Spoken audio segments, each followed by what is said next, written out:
ఎక్కడి నుంచి అన్న మీరు? మాది కోదాడ మండలం గుడిబండ విలేజ్ మాది. రేవంత్ రెడ్డి పాలన స్టార్ట్ అయ్యి కాంగ్రెస్ ఇట్లా అధికారంలోకి వచ్చి దాదాపు 100 రోజులు కంప్లీట్ అయిపోయిందన్న. ఇప్పుడు ఎట్లా ఉందన్న మీ దిక్కు పరిస్థితి? అసలు కాంగ్రెస్ అధికారులు ఎక్కడ ఎట్లా చేస్తున్నారు పాలన? మనం ఇప్పుడిప్పుడే విమర్శ చేయడం అనేది కరెక్ట్ కాదులే, కానీ వాస్తవంగా 100 రోజులు అవుతుంది కాబట్టి దాని గురించి మాట్లాడాల్సి వస్తుంది. ఎందుకంటే తను 100 రోజులలో మేము మొత్తం కంప్లీట్ చేస్తామని చెప్పి మాట ఇవ్వటం జరిగింది. ఆ 100 రోజుల్లో కనీసం ఫసల బీమా కానీ, లేకపోతే ఈ మన 15th ఫైనాన్స్ నిధులు కానీ, ఆ స్టేట్ ఫైనాన్స్ నిధులు కానీ, గ్రామ పంచాయతీలకు ఎటువంటి నిధులు ఏమి రావట్లేదు. రెండవది ఏంటంటే మన రైతులకి రైతు బంధు ఇస్తామని చెప్తున్నారు. రైతు బంధులు గవర్నమెంట్ రాకముందు అప్లికేషన్ పెట్టి ఆపేసారు ఎన్నికలు కావడని చెప్పేసి. తర్వాత మళ్ళీ వెంటనే వీళ్ళ గవర్నమెంట్ వచ్చింది. వీళ్ళ గవర్నమెంట్ వచ్చిన తర్వాత కూడా కనీసం వీళ్ళు కూడా అమౌంట్ వేయాల్సింది ఒక 2 ఎకరాలు 3 ఎకరాల వరకు వేసారు. కనీసం ఒక 5 ఎకరాల వరకన్నా వేస్తారేమని రైతులు ఆశించారు. కానీ ఆ అమౌంట్ కూడా వేయటం జరగలేదు ఇంతవరకు.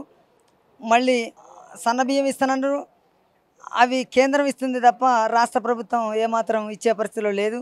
మరి ఆ స్టేట్ నిధులు కూడా ఏమాత్రం ఇవ్వగలిగే స్థితిలో వీళ్ళు లేరు. ఇవాళ ఉచితాలని చెప్పి ప్రజలకి ఉచితం అని చెప్పి నేర్పించారు, ఓట్లు వేయించుకున్నారు. ఆ ఉచితాల ప్రకారం ఒక ఆర్టీసీకి మాత్రమే ఉచితం ఇచ్చింది, మహిళలకు ఇస్తున్నారు తప్ప మిగతావి మాత్రం ఏమి ఇచ్చే పరిస్థితిలో లేరు వీళ్ళు. కాబట్టి వీళ్ళ ప్రభుత్వం ఎక్కువ కాలం కొనసాగుతుందనే ఆలోచనలో మనం నడిపిస్తారనే ఆలోచన కూడా మనకి ప్రజలకి నమ్మకం చేకూరట్లేదు. కాబట్టి బీజేపీకి ప్రతి వ్యక్తి కూడా ఈ ఒక్కసారి మాత్రం అవకాశం ఇద్దామనే ఆలోచనలో ప్రతి వ్యక్తి ఆలోచనలు చేస్తున్నారు. కాబట్టి బీజేపీ భవిష్యత్తులో రేపు పార్లమెంట్ ఎలక్షన్లో బీజేపీకి అనువ్యూహంగా ఓట్లు పడే అవకాశాలు బాగా పెచ్చిగా కనపడతా ఉన్నాయి. కాకపోతే ఏంటంటే మా చిన్న చిన్న లోపాలు ఏంటంటే మెయిన్ విలేజ్లో సరిగ్గా మేము బాగా కార్యకర్తలు తయారు కాకపోవడం కొద్దిగా మా చిన్న చిన్న ప్రాబ్లమ్స్ ఉన్నాయి. అవి మా ఆది నాయకులు ప్రతి మీటింగ్లు ఏర్పాటు చేసి అన్ని విలేజ్లలో కూడా చాకచక్యంగా చైతన్యపరుస్తున్నారు ప్రజలందరినీ.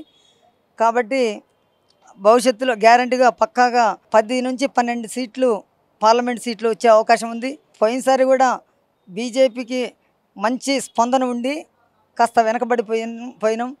ఇది మనందరికీ తెలిసిన విషయమే. ఈసారి మాత్రం ఆ విధంగా ఉండదు. ఈసారి ప్రజల్లో బాగా మోడీ గారు మాత్రం ప్రధానమంత్రిగా ఆయనకి 400 సీట్లు రావాలనే ఉద్దేశంతోనే జనాలందరూ ఆలోచిస్తున్నారు. అందరూ కూడా ఓటేయాలనే ఆలోచనలో ఉన్నారు. కాబట్టి తప్పకుండా వేస్తారు. 10 నుంచి 12 పక్కా సీట్లు సాధించే అవకాశాలు మన స్టేట్లో ఉన్నాయని తెలియజేస్తున్నాను.